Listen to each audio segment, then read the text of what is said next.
Hello friends, எங்கள் ஊர் Salem side பார்த்தீங்களா இந்த மாதிரி தோசைக்கல் மேலே போட்டு ஃப்ரை பண்ணுற மீனை கல் மீன் சொல்லுவோம். ஸோ உங்கள் ஊரில் வேறு ஏதாவது பேர் இருக்கா அப்படின்னு மறக்காமல் கமெண்ட் பண்ணுங்கள்.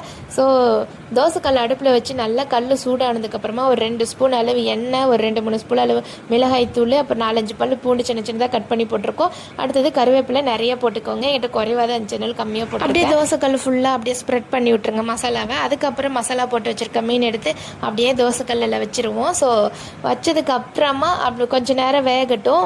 ஒரு ஸ்பூன் அளவுக்கு கம்மியாகவே ஆயில் மேலாக்கு விடலாம்.